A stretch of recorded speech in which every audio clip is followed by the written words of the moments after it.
Morning বন্ধুরা, আমি খুব এক্সাইটেড। একটা পার্সেল এসে পৌঁছলো, জাস্ট পুজো টুজো করে উঠলাম। এটার মধ্যে আমি কবে থেকে ভাবছিলাম এই গিফটের কথা। হ্যাঁ, এই গিফটটা আমি দেবো, আমার জন্য নয়। হ্যালো বন্ধুরা, খুব কাশি হচ্ছে হঠাৎ হঠাৎ করে, কেন জানি না। সন্ধেবেলা গেছিলাম প্রদীপগুলো আনতে, কারণ আর তো রবিবার তো 14 শাক 14 প্রদীপ, এগুলো তো আমাদের নিয়মেই আছে। তো সেই জন্য আনতে গেছিলাম, নিয়ে এলাম প্রদীপ, ছোট ছোট মাটির প্রদীপ, আর তার সঙ্গে দুটো বড় প্রদীপ। আমি সবসময় যেরকম নিই সেরকমই নিয়েছি। এগুলোই মূলত আনতে গেছিলাম, প্লাস ঠাকুরের যে জিনিসপত্র, রোজের যে ঠাকুরকে ভোগ নিবেদন করি। ভেরি গুড মর্নিং বন্ধুরা, কেমন আছো? আমার ঝিটিপ হলুদ লাগছে, কেননা কাঁচা হলুদ খেয়েছি, সেই জন্য। কাঁচা হলুদ তো আমাদের ডাইজেস্টিভ সিস্টেম খুব ভালো রাখে এবং অনেক হেল্প করে, অনেক দিক দিয়ে হেল্প করে।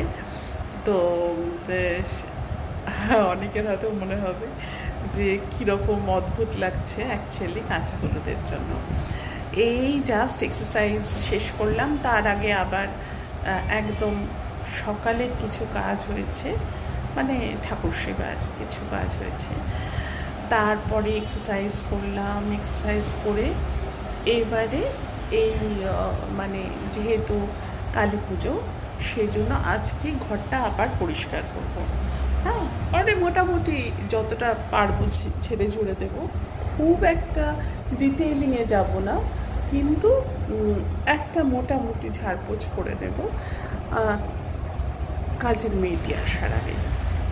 সেগুলো করে নিই, চাটা খাই, চাটা খেয়ে সেগুলো করে তারপরে এসে কাজ করে দিয়ে গেলে আবার পুজো করে নেবো। তার মাঝে রান্না হতে থাকবে। ঠিক আছে, চলো ফিরছি। উচ্ছেটা অলমোস্ট ভাজা হয়ে গেছে, এবার তুলবো।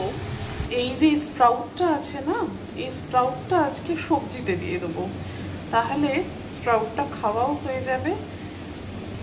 এই যে কুমড়া আলু কেটে রেখেছি, এটার মধ্যে দিয়ে দেবো স্প্রাউটটা।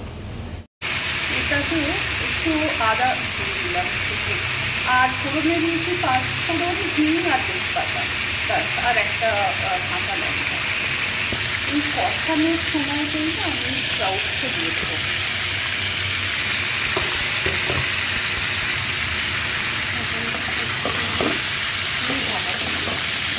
কুমড়োগুলো অনেক বড় বড় লাগছে, কিন্তু কী হয়, কুমড়োগুলো না গলে যায়, তো ওই জন্য কুমড়োগুলো একটু বড় রেখেছি। আর এটা যেহেতু কুমড়োটা বেশ কচি, সেই জন্য আমি খোসাটা রেখেছি। যারা ইন্ডাকশনে রান্না করো তারা জানো যে কত তাড়াতাড়ি তলা ধরে যায় যে কোনো রান্নায়। সেই জন্য আমি বড় ডেকচিতে বসালাম ভাতটা, জলটা বেশি দিয়ে। এখানে হয়তো বোঝা যাচ্ছে না, যেহেতু চালটা কম সেই অনুযায়ী জল আছে, একটু বেশি জল আছে, কিন্তু ডেকচিটা বড়, স্পেসটা যাতে পায় আর মানে জলটাও যাতে পরিমিত থাকে। তরকারিটা হয়ে গেল আমার, লাঞ্চ রেডি। ডাল করিনি, কারণ এতে স্প্রাউটস দিয়েছি তো তরকারিটায়, ওই জন্য ডাল করিনি। আর ডিমের কষা করেছি। কতদিন যে মাছ কিনতে যেতে পারছি না, একদম কাছে, কিন্তু আমার এনার্জি যেন একদম তলানিতে পৌঁছে গেছে। তারপরে মায়ের শরীরটাও ভালো নেই, সব মিলিয়ে একটা, কি আর বলবো, বুঝতেই পারছো, সব খেতে হয়, তাই খাওয়া। হ্যালো বন্ধুরা, গুড ইভিনিং। ইভিনিংটা খুব একটা গুড নয় অ্যাকচুয়ালি। কালকে থেকে মা আর মুভ করতে পারছে না, মানে যেটা বেসিক নিড, যে এই সময় অ্যাটলিস্ট বেডসাইড কমোডটা ইউজ করার মতো ক্যাপাসিটি থাকা, সেটাও মানে অ্যাটেন্ডেন্টের হেল্প নিয়ে সেটাও পারছে না। পায়ের জোরটা একেবারে চলে গেছে। তো মা খুব কালকে আপসেট ছিল, কারণ মা ফিজিক্যালি অনেকটাই মানে শরীর খারাপ, এবং নার্ভেরই তো প্রবলেম, বেসিক্যালি নিউরো প্রবলেমের জন্যই এই অবস্থা। কিন্তু ব্রেনটা ততোধিক ভালো আছে, যদিও হ্যালোসিনেট করে, যেগুলো হয় আর কি পার্কিনসন্সে, সেইগুলো আছেই। আমার বৌদি আমাকে আগে আগে বলতো, কারণ সেটা তখন বৌদি এক্সপিরিয়েন্স করেছে, আমরা করিনি, কারণ বৌদি তো ওখানে থাকে।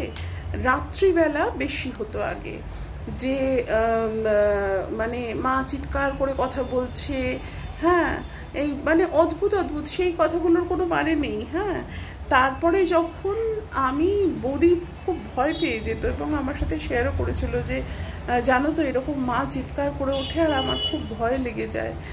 তারপরে জানা গেল, ডাক্তার বললেন যে না, এটা পার্ট অফ এই ডিজিজ, যে হ্যালোসিনেট করেন স্পেশালি ঘুমের মধ্যে। এখন সেটা জেগে জেগেও হয়। হ্যাঁ, মানে মা বলছেন যে এই দেখ না সামনে, মানে নানা রকম, সেই কথার কোনো মানে নেই। আমাদের মানে মা যেখানে যে রুমটায় থাকেন সেই রুমের বাইরেই অন্যান্য বিল্ডিং এবং বেশ খোলামেলা, প্রচুর হাওয়া টাওয়া আসে।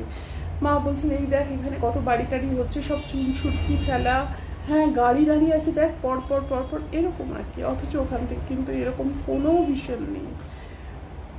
যাই হোক, সব কিছুই মেনে নিতে হয় মানুষকে। কিন্তু কালকে আমার বৌদিও অনেক বুঝিয়েছে মাকে। মা আমাকে বললো, জানিস তো আমাকে অনেক বুঝিয়েছে। স্বাভাবিক ব্যাপার, তাই না? যাই হোক, এখন শরীরের অবস্থাটা ভালো নয়, তো সেই জন্য আবার ফিজিওথেরাপিস্টকে কল করলাম। ফিজিওথেরাপিস্টকে বললাম কালকে থেকে যেন অবশ্যই যায়। মাঝখানে মা ফিজিওথেরাপিস্ট স্টপ করে দিয়েছিল, বললো না রে আমার আর কিছু হবে না, আমাকে আর ফিজিওথেরাপিস্টকে দিয়ে করাস না, আমি নিজেই যতটা পারছি করছি। আমি বললাম যে ঠিক আছে, মায়ের যাতে কনফিডেন্সটা লুজ না হয়, সেই জন্য আমি বললাম যে ঠিক আছে মা, তুমি নিজে যদি পারছো সব কটা স্টেপস যা ফিজিওথেরাপিস্ট করাচ্ছেন তোমায়, তো সেগুলো তুমি যদি নিজে পারছো তাহলে করো। আবার পরবর্তী সময় যখনই প্রয়োজন হবে তখনই কিন্তু ওনাকে আসতে বলবো।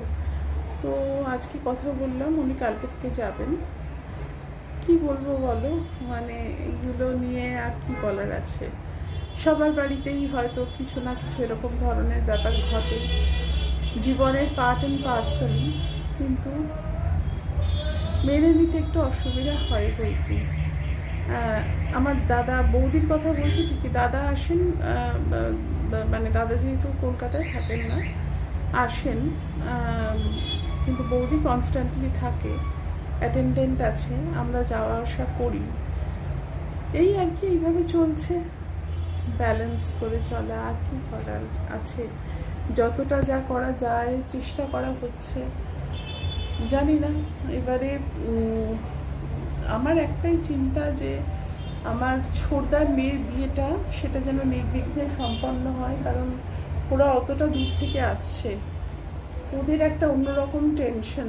এইসব কথাগুলো ওদের জানাবো না, আর আমি জানি এখন ওদের যে মানে ওরা যে ফেজ দিয়ে যাচ্ছে, মানে দিন রাত কোনো কিছু ঠিক নেই, প্রচণ্ড ব্যস্ততা, আসবে বলে গোছগাছ, ওরা আমার ব্লগ দেখার সময়ও করে উঠতে পারবে না। তো সেই জন্য শেয়ার করলাম আর কি। সকলে ভালো থেকো, সুস্থ থাকো, আর কিছু বলার নেই আমার আজকে। আসি গো, ভালো থেকো সবাই।